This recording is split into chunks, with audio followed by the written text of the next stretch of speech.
Magandang hapon po. Ngayon ay 5:45, magagabi na. Pero meron tayong konting maikling devotion na sabi ni Lord kailangan pag-aralan at i-broadcast ko dito sa Facebook. The element of repentance. Isang verse na mga verses na aking isi-share sa inyo kasi na-touch ako dito nung nakita ko tong verse na to. Naalala ko yung Pool of Siloam. Minsan ang tawag sa Siloam, kung babasahin nyo using the King James Version, ito yung tinatawag na Siloa o kaya Siloa. No? Ito yung isang body of water, artificial body of water sa river ng Siloam sa loob ng Jerusalem.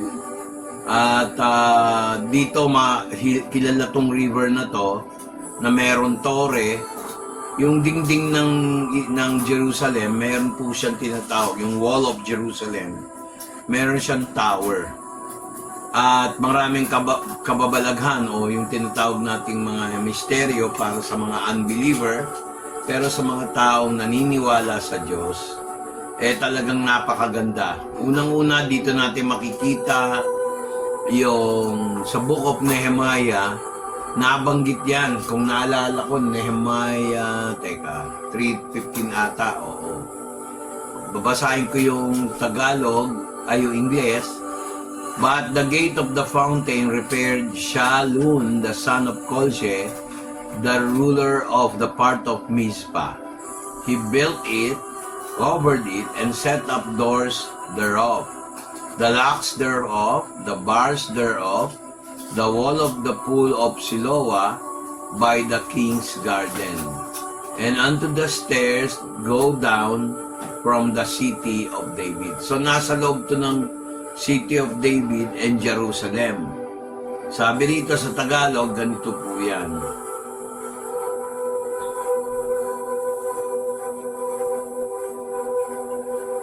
Ito po ang Tagalog.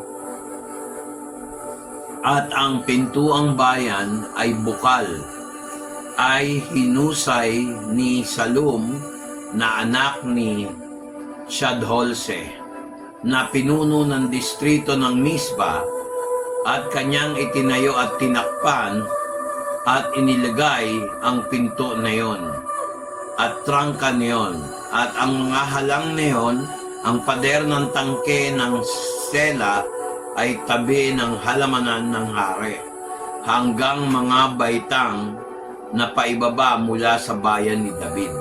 So ito pala na binanggit ni Propeta Nehemiah, kasama dun sa walls ng Jerusalem, yung original na yung bang City of David. Siya nagpa-construct niyan. Ito yung, ewan ko kung tama ako, sa naalala ko, ito yung unang minention sa Bible tungkol sa Pool of Siloam. Ngayon, meron pa isa. Naalala nyo sa Isaiah 8:6. Sabi dito, for as much as these people refuses to the water of Siloah, they go softly and rejoice in Rezin, Remaliah's son. So nabanggit din sa Book of Isaiah, pero hindi na tayo masyadong magbidil dyan. Kasi hahaba yung topic. Kasi nga devotion. Dito rin natin makikita yung taong bulag na pinagaling ni Kristo Jesus, ng ating Panginoon. Sa John chapter 9 verse 1 to 11, naengkwentro nung mga magulang ng mga Pariseo si Jesus Christ na isang taong bulag, no? At nakakita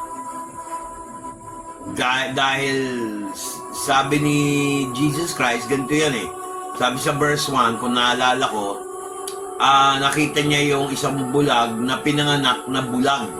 Hindi basta bulag, pinagaling niya to, no? Tapos pangalawa, tinanong siya ng mga alagad niya, ito bang bulag na to sino ba nagkasala, yung magulang o yung bulag mismo?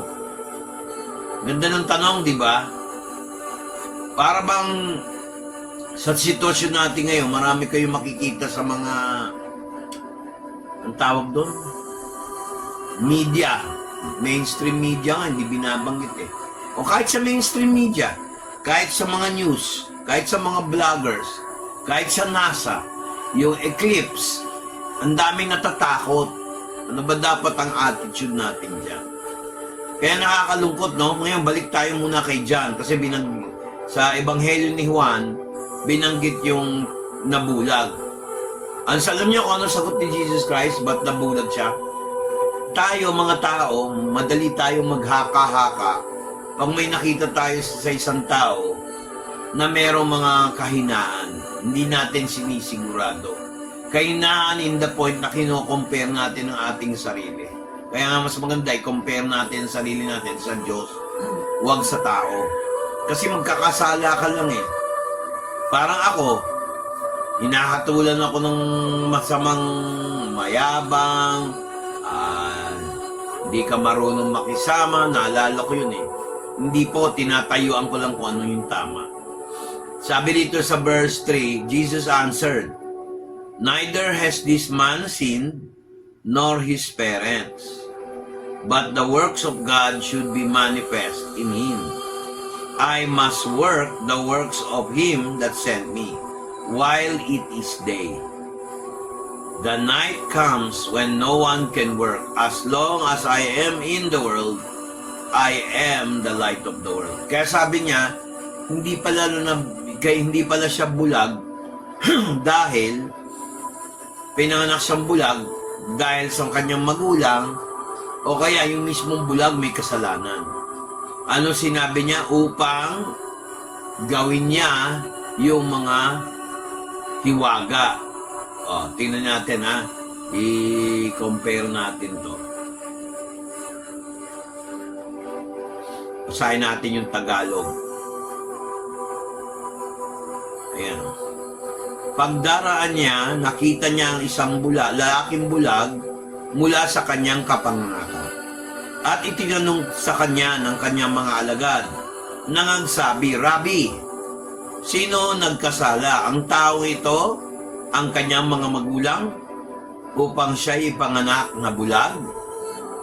Sumagot si Jesus, "Hindi, dahil sa taong ito nagkasala, ni sa kanyang magulang man, kundi upang mahayag sa kanya ang gawa ng Diyos." O, linaw ho ha, dahil sa gawa ng Diyos, minsan, mamamangha tayo.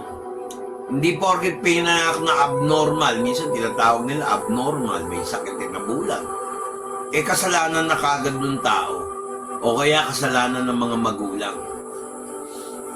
Pero anong sinabi ni Jesus Christ? Para mahayag ang gawa ng Ama. Ano sabi niya? Samantalang ako'y nasa sanlibutan, ako ang ilaw ng sanlibutan. So, tingnan niyo ha, si Jesus Christ pala ang liwanag ng mundo. Bakit niya sinabang habang ako'y sa sanglibutan? Kasi alam niya, ipapako siya sa krus. Nagets niyo? So, napakalungkot ko pag hindi ko nasabi to dahil may utos ang Lord. Hindi pwede yung gusto ko lang. Mahirap yun eh, hindi ka mapakali.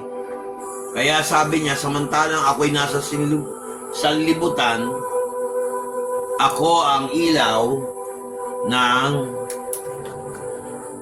sanlibutan. So mga kapatid, sabi niya dito, nang masabi niya ang ganito, siya'y lumura sa lupa, di ba? Suwe, laway, pagputik ang lura o dura at pinahira ng mata, hinig kayo ha, niyan ang putik.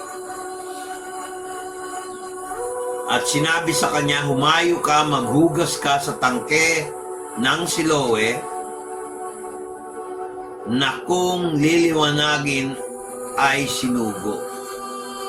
Ibig sabihin ng Siloe, sinugo, sent. Siya nga'y humayo, pwede lumayo. At naghugas at nagbalik, nakakakita. Mga kapatid, kung ko tatanungin nyo, Meron sinasabi, naalala ko sa Psalms 146 verse 8. Sabi, idinilat ng Panginoon ang mga mata ng bulag, ibinabangon niya ng Panginoon. Ulitin ko para maganda yung pagkabigkas ko. Idinidilat ng Panginoon ang mga mata ng bulag, ibinabangon ng Panginoon ang mga nasubas-subasog. Inibig ng Panginoon ang matuwid. Baka ma-misinterpret po natin to, hindi po ito tiwalas sa ibang doktrina. Wala pong taong matuwid, di ba? Sabi ni Pablo sa Romans chapter 3 verse 10. Walang matuwid ni isa. Pero pansinin niyo to. Sinabi niya, iniibig ng Panginoon ang matuwid. Nagiging matuwid tayo dahil sa pananampalataya natin sa Diyos. Hindi sa sarili nating abilidad. Kaya nga sabi niya, idinilat ng Panginoon ang mga mata ng mga bulag. Ano matututunan natin dun sa kagalingang milagro ni Jesus dun sa aklat ni Juan, chapter 9, verse 1 to 11. Ang ibig sabihin po noon, tayo po mga tao talaga, likas na bulag. Sabi nga sa Biblia, binulag Kaya pala lahat ng tao minsan, pagkasalita ng Diyos, ayaw. Pagliwanag, ayaw. Pagka Biblia ang pag-uusapan, ayaw. Akala nila relihiyon.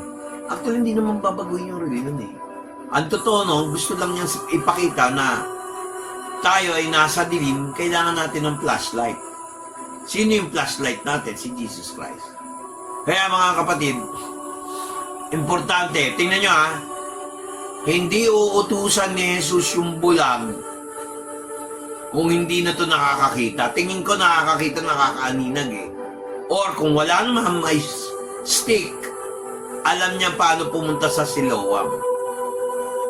Meron ding instance na meron ding nakaratay, hindi makapaglakad, hindi siya makapagsawsaw sa tubig. Alam nyo yung mga ganon, minsan pinapakita, wala tayong magagawa pag walang Kristo. Yan ang natutunan ko dyan. Number 1, kailangan ipakita natin, kailangan natin siya sa taas. Si Jesus. Number 2, kailangan sumunod tayo. Kung talagang meron tayong faith o yung tinatawag nilang pananampalataya, kailangan sumunod tayo. Hindi pwedeng puro head knowledge lang. Nabasa lang kahapon, kailangan kasi bukas. Hindi ganun ang pag-aaral ng salita ng Diyos. Ninanam ng maigi yan. Kaya mga kapatid, nakakalungkot, may mga tao talagang akala nila ang dali-dali ng salita ng Diyos. Tapos ito pa nakakagulat. Sa Siloam, meron ding isang incident na karamihan ng kalamidad ngayon, matatakot kayo.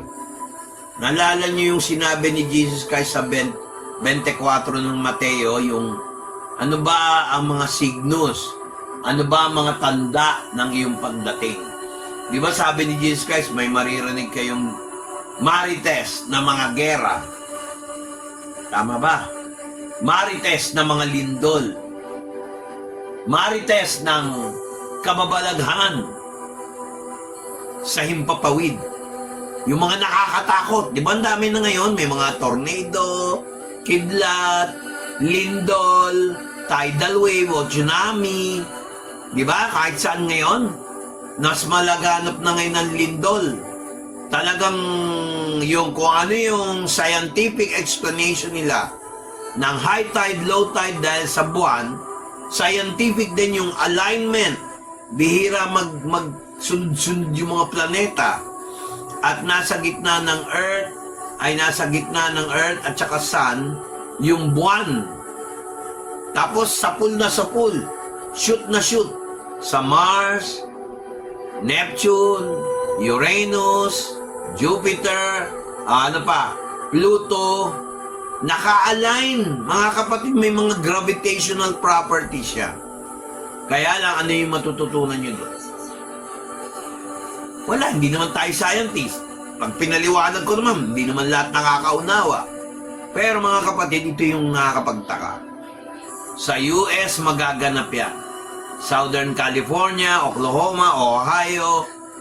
O, yun si Noel, baka makita niyo yun. Si Edith Malapad, yung sa New York. Makikita niyo yung solar eclipse. No? Hindi sa Pilipinas. Ang dami naman naglalabas, hindi muna makinig sa NASA.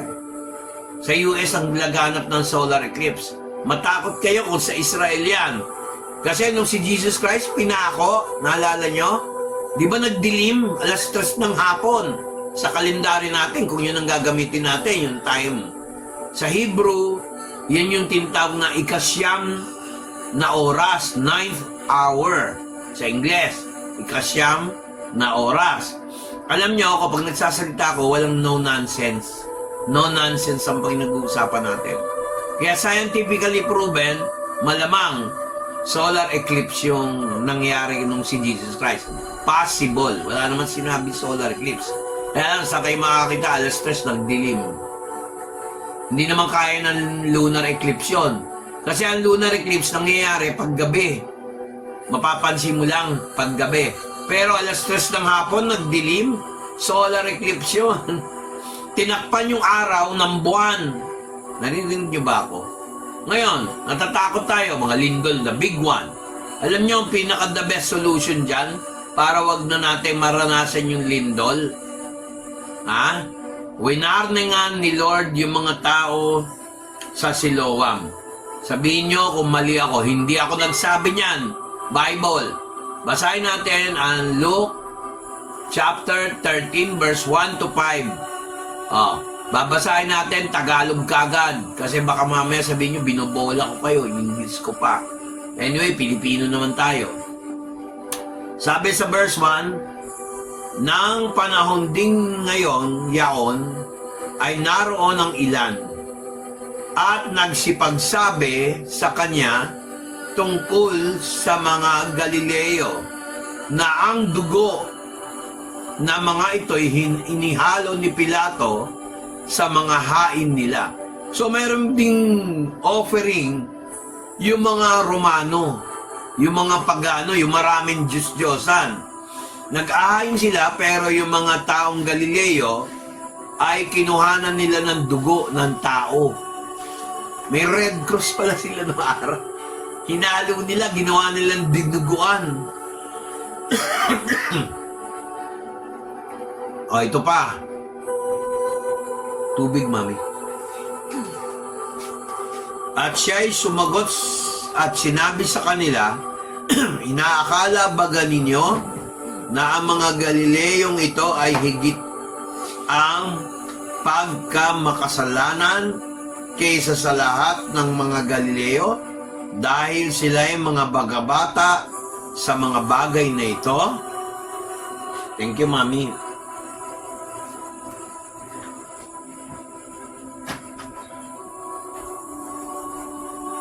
Sinasabi ko sa inyo, verse 3, hindi datapwat malibang kayo'y magsisi, mangang mamamatay kayong lahat sa gayong ding paraan. O yaong 18 na nalagpakan ng muog ng Siloe at nangamatay, ay inaakala baga ninyo'y sila'y lalong salarin kaysa sa lahat ng taong nanananahan sa Jerusalem? Verse 5, at sinabi ko sa inyo, hindi, datapwat malibang kayo'y magsisisi, mangamatay kayong lahat sa gayong ding paraan. Mga kapatid, napakasimple. Alam niyo itong verse 1 to 5, pinapakita lang ni Jesus Christ. Bakit? Porket ba makasalanan yung ibang Galilean? Yung mga namatay, nahulugan ng mga bato, nahulugan ng Tower of Siloam? Ibig sabihin, kayong mga nabubuhay, hindi kayo makasalanan? Gusto lang tanggalin ni Jesus Christ yung mentality na pag may napapahamak, hindi ibig sabihin sila'y mas makasalanan. Hello? Maraming Kristiyanong ganyan eh. Parang natutuwa pag napapahamak ang kapwa. O, nilindol ang Taiwan, maraming makasalanan. May kilala ako, nagsalita, ganun eh. Eh ngayon, anak niya, nandun sa Taiwan. Isa sa mga casualty, hindi ko nababanggitin ang pangalan. Oh, ngayon, anong pakiramdam ng ikaw, salita ka ng salita, na nasabi mo, napahamak yung tao sa Taiwan, di mo alam, yung anak mo pala napahamak. Yan ang warning ng ating Panginoon, Jesucristo. Hindi porket napahamak ang ibang tao, matutuwa ka na. Nagets niyo ba ako? Yan ang lesson. Parang yung sa Ninive, si Jonah, wala siyang pakialam, mapapahamak ang mga tao. Pero remember, pag nag-judge ang Lord, pwede niyang i-delay yung kapahamakan ng isang grupo ng mga tao katulad ng Ninive. Pero yung judgment niya tuloy pa rin. Pero dito, yung lindol, ano purpose ni Jesus Christ? Ano sabi niya? Mamamatay din kayo katulad ng mga ibang Galilean doon sa Siloam. Namatay din dahil sa lindol mangyayari sa inyo kung hindi kayo magsisisi ng kasalanan. Ang key verse dito, verse 3, mga kapatid, mga kapwa Kristiyano, kahit na ikaw pa'y pastor, ikaw pa'y isang ministro o whatever you call it, a high priest o anong tawagin sa ilang grupo. Mga kapatid, warning sa atin to ni Jesus Christ. Ito ang tanong ni Jesus Christ. Verse 3 and 4, pagdidiinan natin to. Sinasabi ko sa inyo, hindi datapwat malibang kayo'y magsisisi, ay mamamatay kayong lahat sa gayong ding paraan. Di ako nagsabi niyan. Tapos sabi niya sa verse 4, o yaong 12, o yaong 18 na nalagpakan ng muog ng Siloe at namatay, ay inaakala baga ninyo na sila'y lalong salarin kaysa sa lahat ng taong nananahan sa Jerusalem? Inulit na naman niya yung verse 3. Sinasabi ko sa inyo, hindi datapwat malibang kayo'y magagsisi, ay mamamatay kayong lahat sa gayong ding paraan. Kaya nga sinasabi ni Jesus Christ sa Matthew chapter 7, naalala niyo yun, kung paano tayo humatol, kung anong sukat natin ng paghahatol sa ibang tao, susukatin din sa atin. Kaya huwag tayo magmayabang pag mayroon na pahamak. Ay, na-aksidente yan kasi ganito. Huwag ka agad hahatol, hindi mo naman alam eh. Pero pag alam mo, okay lang. Bawa, ayaw mag-tights. Eh talagang ganon. Wala tayong magkagawa. Oh, nasusulat naman sa Matthew 23:23 yan eh. Oh, kaya importante yung mag-ikapo. Tapos agagalit kayo sa pastor. Eh yun naman talaga ang dapat sundin. Yung para sa Diyos, para sa Diyos. Amen? Oh, kaya ulitin ko, yung verse 3, sinasabi ko sa inyo, hindi datapwat malibang kayo'y magsisi, mga mamatay kayong lahat sa gayong ding paraan. O halimbawa, in-earthquake ang Taiwan, ang Japan, huwag tayong matuwa. Warning yon sa atin sa Pilipinas. Ayaw nyo malindol tayo, manalangin tayo, magsisi. Kaya kayo dyan sa gobyerno, mga churches, bawat pamilya, matuto na po magsisi ng kasalanan. Lalo na kayong mga kabataan. Tapos na ako dyan. Magsisi kayo ng kasalanan. Kasi pag hindi tayo nagsisi ng kasalanan, ilang kalamidad ang nangyayari. Ang lapit ilan lang ang pagitan, bawat bansa may lindol. Meron yung lumubog sa baha, ang Dubai. Sa Saudi, binaha. O, saan ka nakakita? Dosyerto, binaha, o. Excuse me po. Kaya mga kapatid, ito po ang huling sinasabi ni Lord na i-preach daw ni Lord. Sabi sa akin. So, hindi ko naman talaga gusto to, pero ginusto ko na rin dahil sabi niya. Kaya sabi niya, sinasabi ko sa inyo, hindi dapat malibang kayo'y magsisi, mga mamatay kayong lahat sa gayon ding paraan. Alam nyo, yung tao, si Jesus Christ bilang tao, ayaw niya gawin to kung tutusin. Pero may mga self-righteous, mga religyoso, nagagalit sa akin, kala reliyon ng dala ko. Hindi tayo galit sa Roman Catholic Church o kahit anong sekta dyan. Tinuturo lang natin kung ano yung sinasabi ng Biblia. Ako kasi pag nagpe-preach dito o kaya nag-aaral ng Biblia, hindi ako talon ng talon sa maraming verses tapos hindi kayo natututo. Mahirap yan mga kapatid. Nagets nyo ba ako? I hope na bless kayo. Kasi sabi rito sa Biblia, sa English, sa King James Version, I tell you, nay. Luke chapter 13, verse 3. Except ye all repent, ye all likewise perish. Inulit-ulit. Kung hindi totoo yun, hindi sasabihin ni Jesus Christ. Verse 3 and 5, 2 times binanggit. Sabi niya, I tell you, no, except all of you repent, all of you, all likewise perish. Kaya importante, dapat magkaroon tayo ng tinatawag na day of repentance. Anong resulta yung blessing ng Lord kung wala tayong pagsisisi? Mga kapatid, importante tumalikod sa kasalanan. Halimbawa, manloloko ka sa pera, tigilan mo na yan. Bumawi ka naman. Kasi ikasisira mo yan, kapatid. Halimbawa, nasira ka sa